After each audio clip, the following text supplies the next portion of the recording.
묵상 기도하시겠습니다.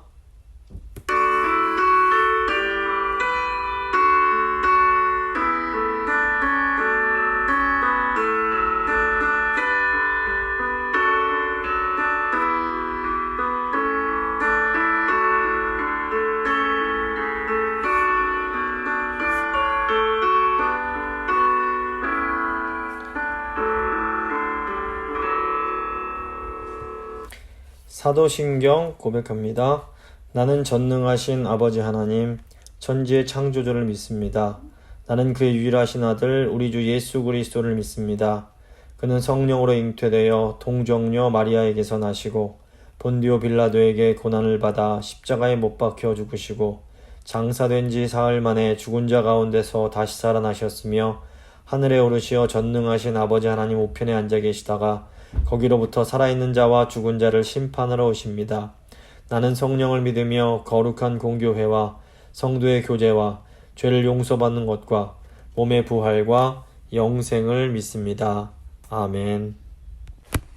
찬송가 546장입니다. 찬송 546장 찬양하시겠습니다.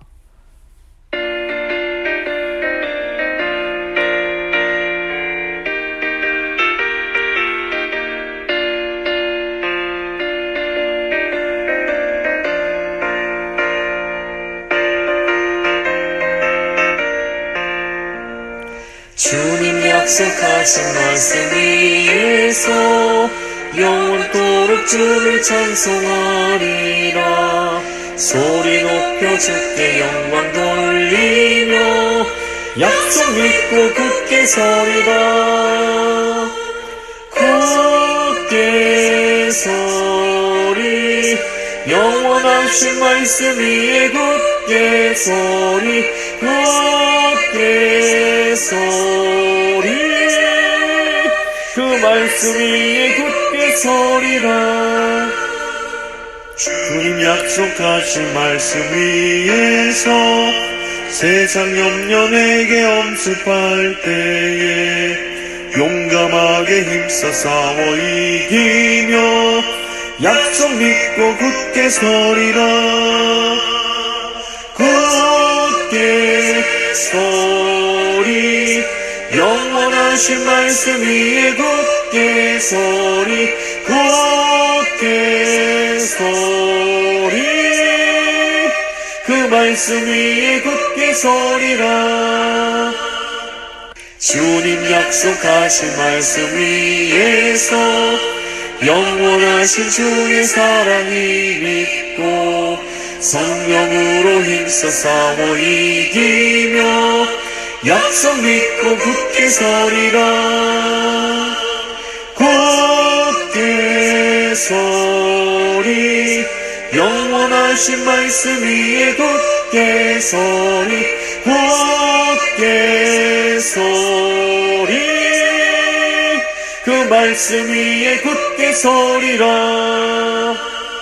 주님 약속하신 말씀 위에서 성령 인도하는 대로 행하며 주님 품에 항상 안식 얻으며 약속 믿고 굳게 서리라. 굳게 서리 영원하신 말씀 위에 굳게 서리 굳게 서리 그 말씀 위에 굳게 서리라. 기도하시겠습니다. 참 좋으신 하나님 아버지 감사합니다. 거룩한 주일 또 예배당에 나와서 하나님을 함께 예배할 수 있는 은혜 주신 거 너무 감사드리고 또 오후에 이렇게 또 하나님의 말씀 앞에 모이게 하신 거 감사합니다. 제가 십계명 말씀을 공부하고 있는데 오늘은 십계명 제2계명을 통해서 또 하나님의 뜻을 깨달으려고 합니다. 주님, 이 시간 저희가 말씀을 들을 때에 성령님 역사하셔서 정말 이 살아있는 하나님의 말씀을 통해서 하나님을 만나고 하나님을 온전히 예배하는 이 시간이 될 수 있도록 주여 역사하여 주시옵소서. 이 시간 예배드리는 모든 성도님들 가운데 하나님께서 큰 은혜 주실 줄 믿고 감사드리며 귀하신 우리 주 예수 그리스도의 이름으로 기도합니다. 아멘. 오늘 주신 하나님 말씀은 출애굽기 20장 4절부터 6절까지의 말씀입니다. 출애굽기 20장 4절로 6절까지의 말씀 제가 봉독해 드립니다. 너를 위하여 새긴 우상을 만들지 말고 또 위로 하늘에 있는 것이나 아래로 땅에 있는 것이나 땅 아래 물속에 있는 것의 어떤 형상도 만들지 말며 그것들에게 절하지 말며 그것들을 섬기지 말라. 나 내 하나님 여호와는 질투하는 하나님인즉 나를 미워하는 자의 죄를 갚되 아버지로부터 아들에게로 3, 4대까지 이르게 하거니와 나를 사랑하고 내 계명을 지키는 자에게는 1000대까지 은혜를 베푸느니라. 아멘. 오늘은 하이델베르크 교리문답 96문부터 98문까지의 내용을 함께 공부하고 기도하도록 하겠습니다. 하이델베르크 교리문답이 총 129문으로 되어 있는데 세 부분으로 나눠집니다.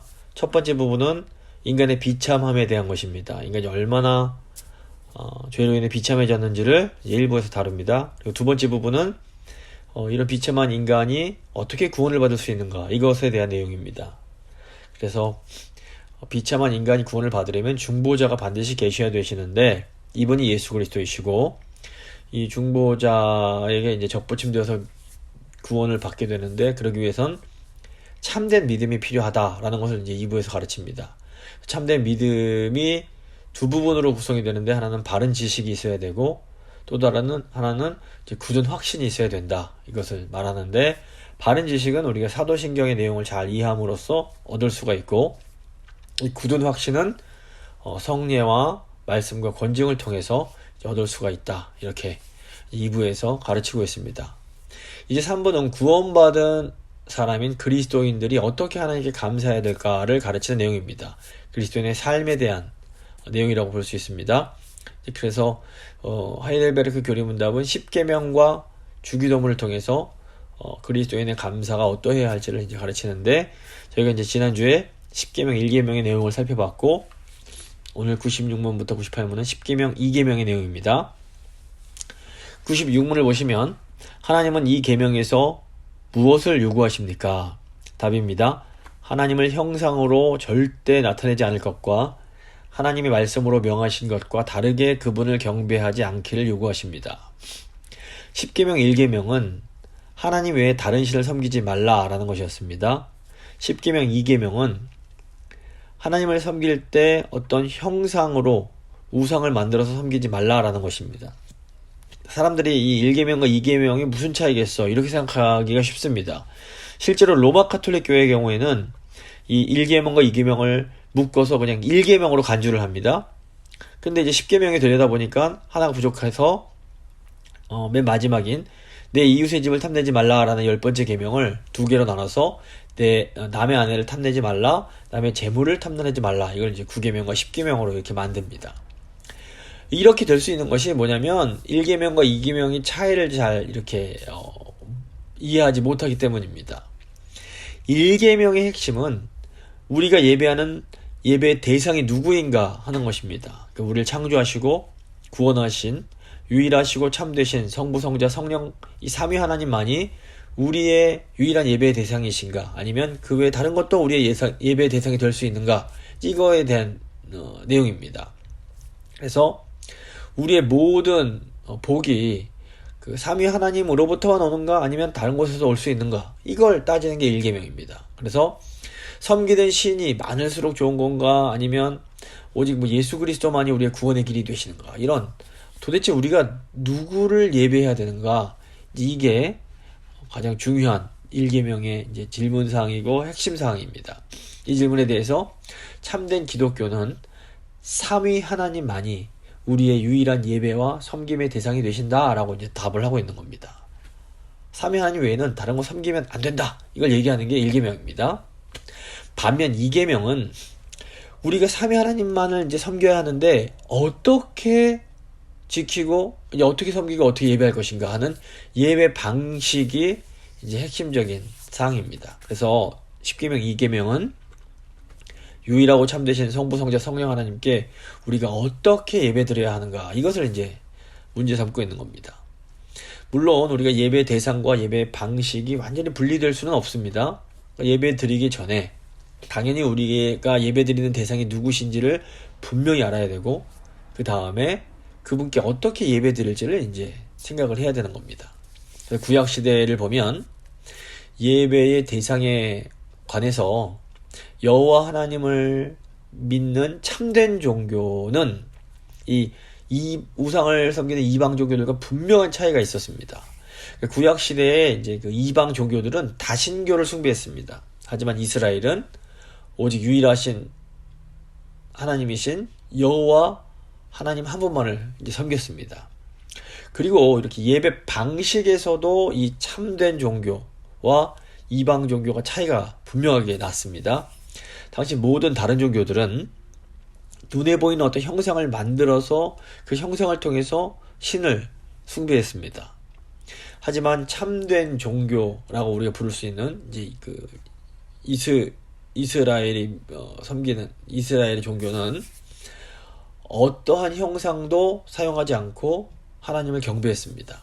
다른 종교 같은 경우에는 그 신전 안에 수많은 형태의 우상들이 가득했습니다. 하지만 이스라엘의 성전 안에는 하나님을 나타내는 어떤 형상도 존재하지가 않았던 겁니다. 97문입니다. 그러면 형상은 전혀 만들어져서는 안 됩니까? 답입니다. 하나님은 어떤 방식으로도 형상화될 수 없고 되어서도 안 됩니다. 피조물은 형상화될 수 있겠지만 하나님은 피조물을 경배하거나 그 형상을 통해 하나님을 경배하려고 피조물의 형상을 만들거나 소유하는 것을 금하십니다. 이제 그 구약의 그 성막이나 성전 안에 있는 이 언약궤를 보면 이 언약궤의 그룹의 형상, 어떤 그룹의 모습이 있긴 있었습니다. 그런데 이것은 하나님을 형성한 것이 아니라 하나님을 곁에서 보조하는 천사를 형상화한 것이었습니다. 여기 아주 놀라운 균형이 있습니다. 우리는 하나님이 아니라 하나님께서 만드신 어떤 피조물들은 우리가 형상으로 만들 수 있습니다. 그래서 어떤 조각도 가능하고 예술도 가능한 겁니다. 하지만 피조물의 형상을 통해서 하나님을 경배하는 것은 이건 절대로 안 되는 겁니다. 근데 교회사를 보시면 이 형상에 대해서 어떤 두 종류의 극단적인 반응이 있었습니다. 하나는 형상을 통해서 하나님 섬기는 것에 대해서 너무나 허용적이었고, 다른 한쪽은 형상 자체를 극단적으로 반대하는 이 양극단이 있었던 겁니다. 우선 로마 카톨릭이나 동방 이제 정교회 같은 경우에는 형상에 매우 지나치게 관대했습니다. 그러니까 4세기 말, 그러니까 395년에 로마 제국의 황제였던 콘스탄틴이 로마 제국의 수도를 저 동쪽, 요즘으로 하면 터키 이스탄불 그 지역으로 이제 옮기게 됩니다. 그리고 그 수도를 옮긴 후에 그곳을 콘스탄티노플, 이 콘스탄틴의 도시라는 이름을 붙이게 됩니다. 이렇게 그 로마의 수도가 옮겨지면서 로마 제국의 종교이던 이 기독교도 그리스도교도 이 두 개로 나눠지게 됩니다. 그래서 황제가 있는 동쪽의 그 동방 교회와 그 이전 수도이던 로마를 중심으로 한 그 로마 서방 교회로 이렇게 교회가 나눠지게 됩니다. 그런데 이제 당시에는 글을 읽고 쓸 수 있는 사람이 많지 않았기 때문에 전도를 할 때 그림이나 어떤 형상을 사용해서 전도를 하곤 했습니다. 처음부터 예배를 드린 건 아니었지만 어쨌든 그걸 통해서 전도를 했습니다.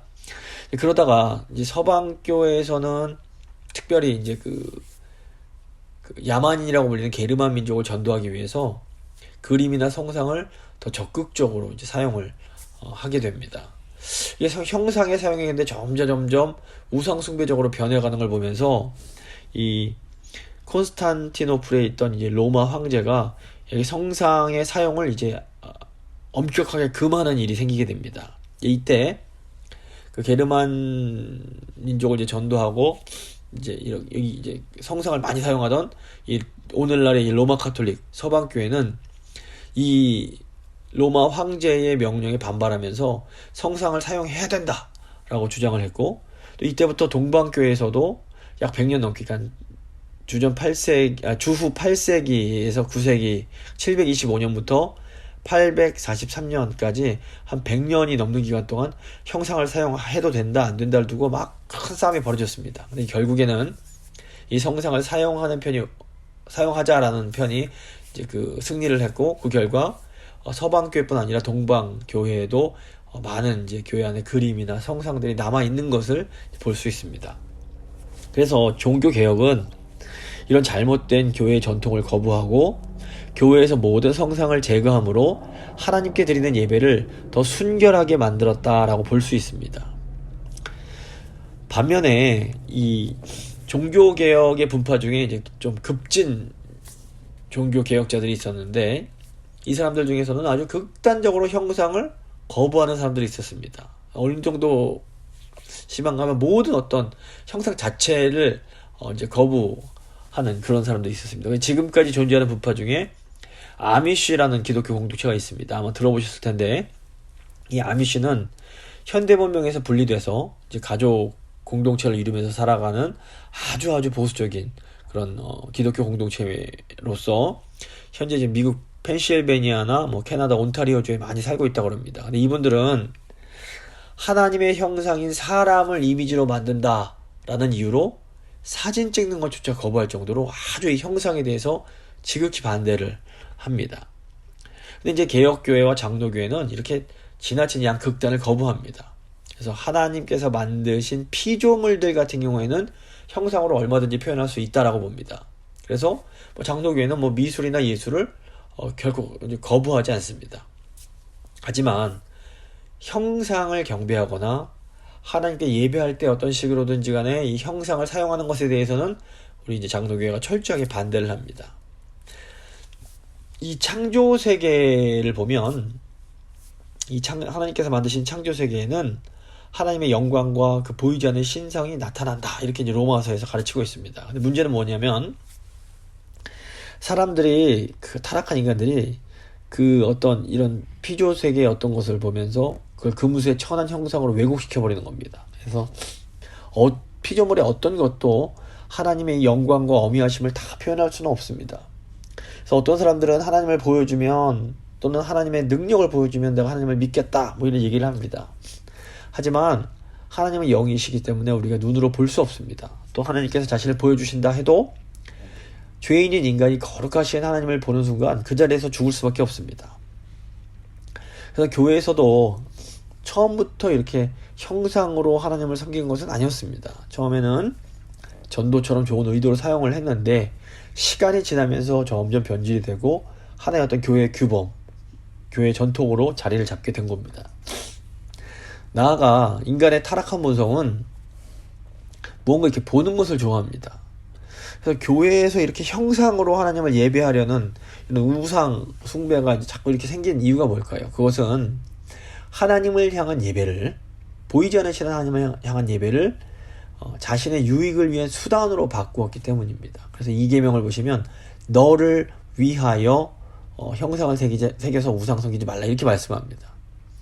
그래서 인간이 우상을 만드는 궁극적인 이유는 자신의 이익을 위한 것입니다. 비록 하나님은 형상을 사용하는 것을 금하셨지만 사람들은 자기들이 필요하면 무엇이든지 얼마든지 만들어낼 수 있다라고 생각을 하는 겁니다. 이스라엘 역사에서 하나님의 백성들이 만든 대표적인 이 우상의 형상이 바로 금송아지 형상이 있었습니다.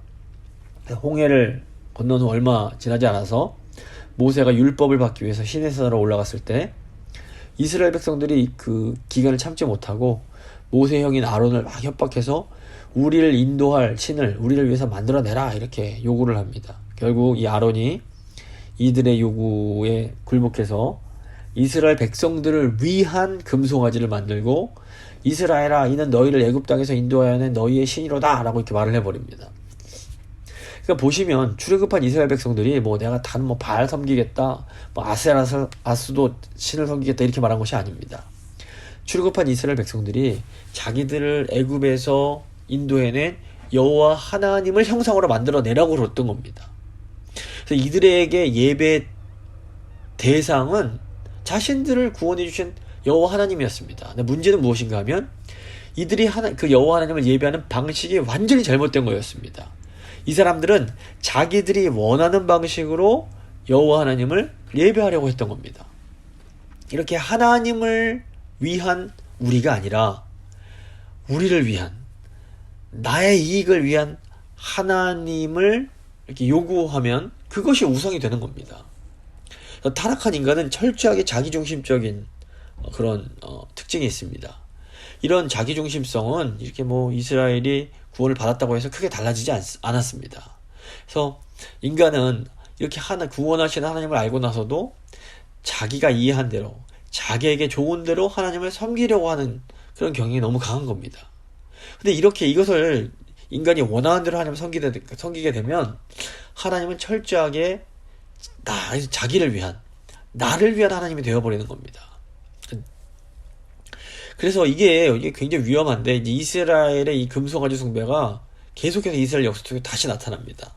하나님께서 솔로몬의 그 우상 숭배하는 죄 때문에 이스라엘을 남과 북으로 나누십니다. 그래서 남유다와 북이스라엘로 나눠지게 되는데, 하나님께서 이때 북이스라엘은 여로보암이라는 사람을 왕으로 세워서 통치하게 하십니다. 근데 여로보암이 이 북쪽 이스라엘의 백성들이 하나님을 제사하기 위해서, 하나님을 섬기기 위해서 그 남유다의 예루살렘으로 성전으로 가서 예배하는 것을 보면서, 야, 이러다가 다시 이 사람들이 남유다로 마음이 돌아가는 거 아니야? 이런 겁을 내게 됩니다. 그리고 북이스라엘 지역 단과 그 베델에 단을 세우고 거기 금송아지 신상을 만들어 두고, 야, 이제부터는 다시 예루살렘으로 너희들이 갈 필요가 없다.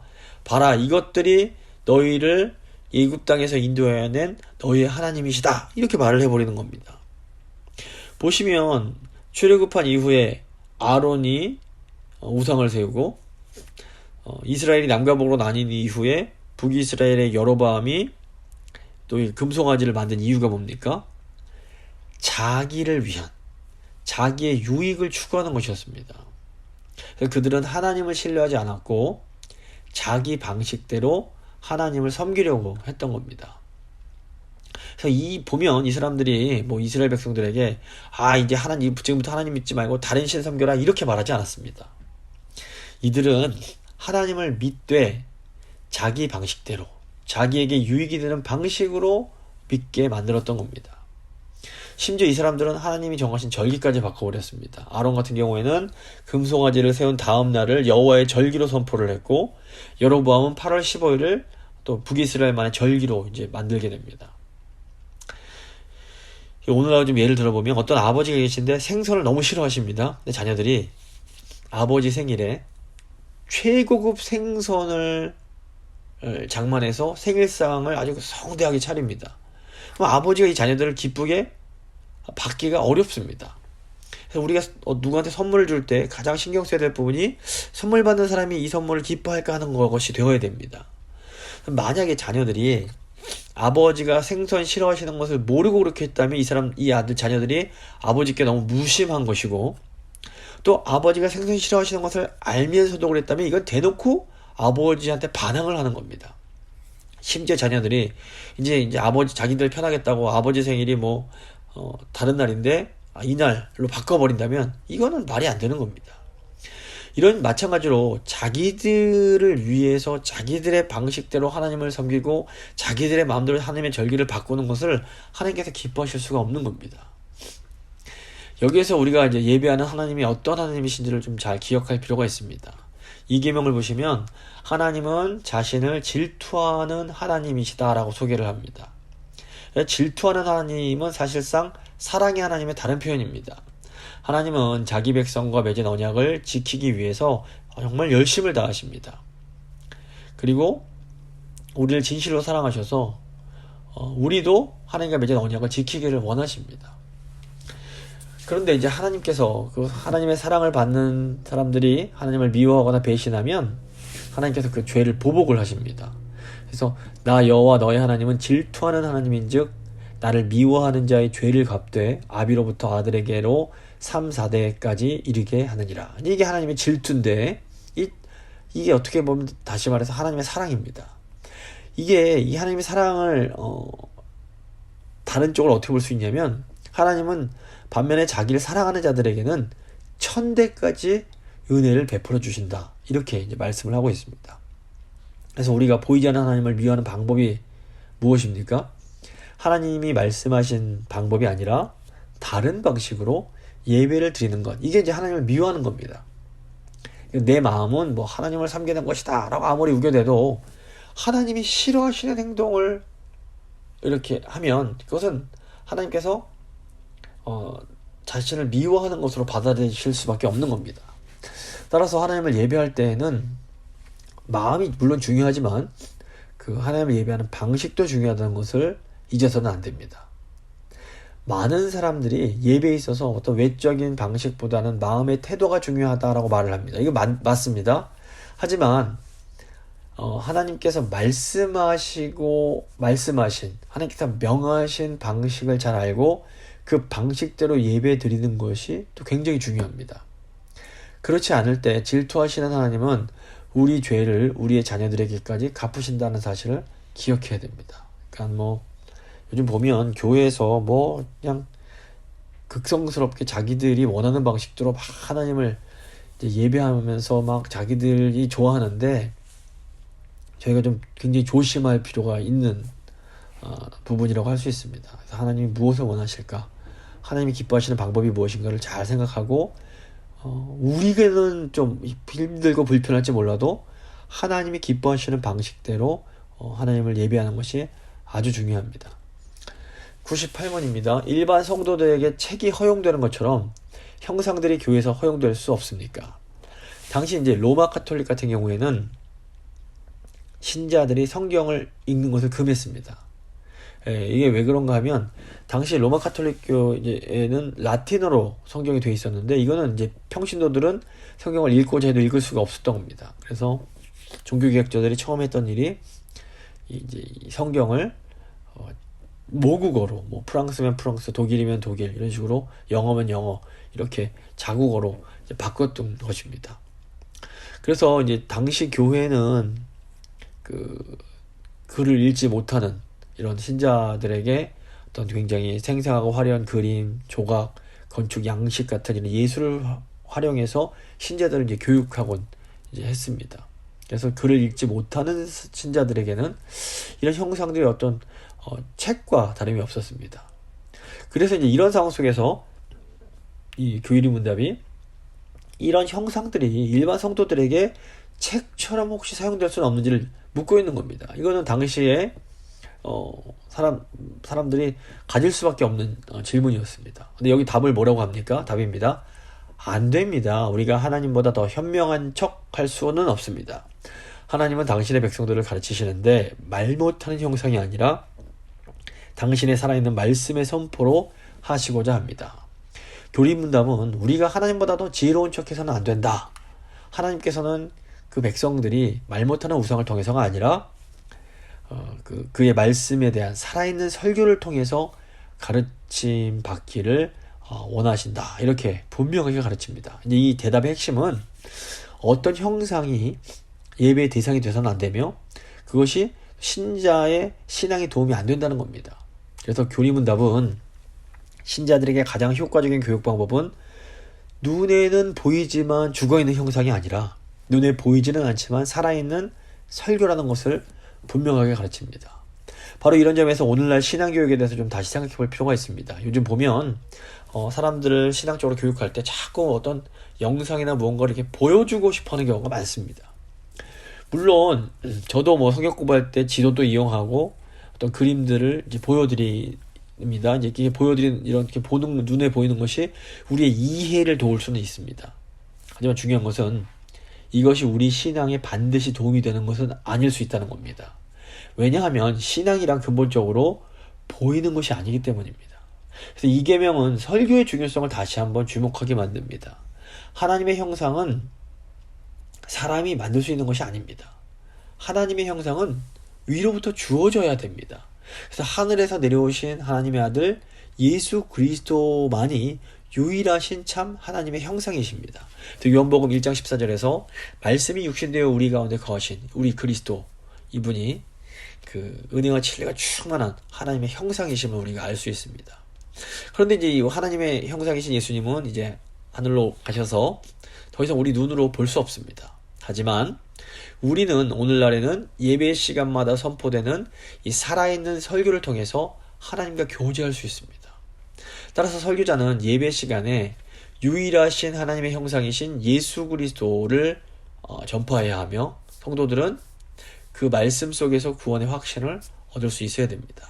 이것이 주님께서 정하신 예배의 방식이며 우리에게 은혜를 베푸시는 가장 지혜로운 방식입니다. 그래서 하나님 예배할 때 말씀 안에서 예배하는 것, 성령과 진리 안에서, 그러니까 성령 안에서 선포된 하나님 말씀으로 하나님을 예배하는 것이 너무너무 중요한 것입니다. 말씀을 마무리 지어 보도록 하겠습니다. 10계명, 2계명은 예배의 방식에 대한 계명입니다. 우리는 우리가 원하는 어떤 형상을 만들어서 하나님을 예배해서는 안 됩니다. 우리의 유익을 위해 우리가 원하는 어떤 형상을 만들어서 하나님을 섬기는 것은 하나님을 섬긴다고 해도 실제로는 우상숭배가 되어버립니다. 하나님이 우리에게 주신 방법은 보이지 않는 말씀을 통해서 하나님을 예배하는 것입니다. 그래서 성령 안에서 증거되는 살아있는 말씀을 통해서 우리는 살아계신 하나님과 교제하고 하나님을 온전히 예배할 수 있습니다. 인지 지금 기도하실 때 우리가 우리의 욕심이나 우리의 유익을 위해서 하나님을 섬기는 것이 아니라 하나님이 원하시는 방식으로 참되게 하나님을 예배하는 진정한 예배자가 될 수 있게 해달라고 한번 간절히 기도하도록 하겠습니다.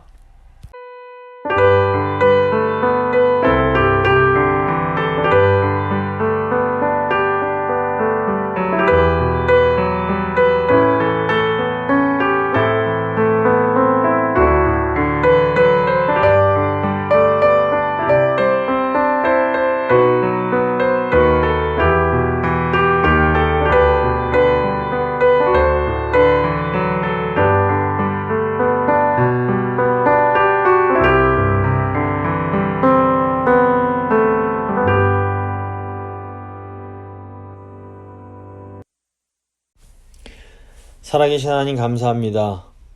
저에게 살아있는 말씀을 통해서 살아계신 하나님을 예배하고 하나님과 교제할 수 있는 은혜 주신 것 감사합니다. 하나님, 저희는 너무나 자기중심적이어서 하나님을 예배할 때조차 저희의 유익을 구하고자 하고 우리를 위하여 하나님을 섬기려고 할 때가 많이 있음을 정직하게 고백합니다. 하지만 주님, 이것이 바로 하나님께서 그토록 싫어하시는 우상 숭배라는 것을 저희가 깨닫고 나를 위하여 하나님을 예배하는 것이 아니라 하나님을 위하여, 하나님의 영광을 위하여 저희가 하나님을 예배하는 하나님의 거룩한 백성들 다 될 수 있도록 주여 함께하여 주시옵소서.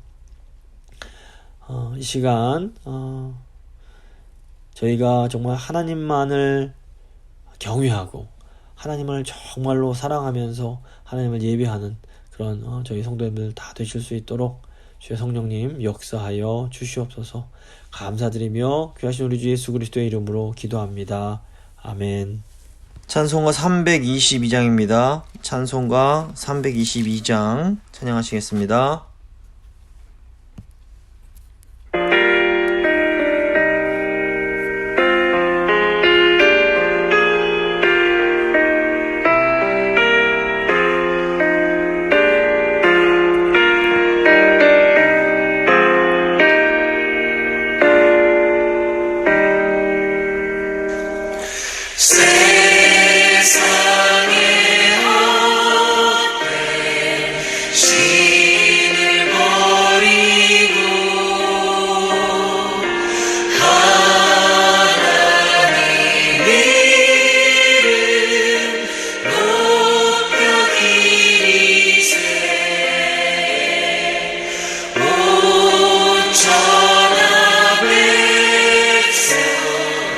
모두 다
주님 가르쳐 주신 기도로 예배 마치도록 하겠습니다.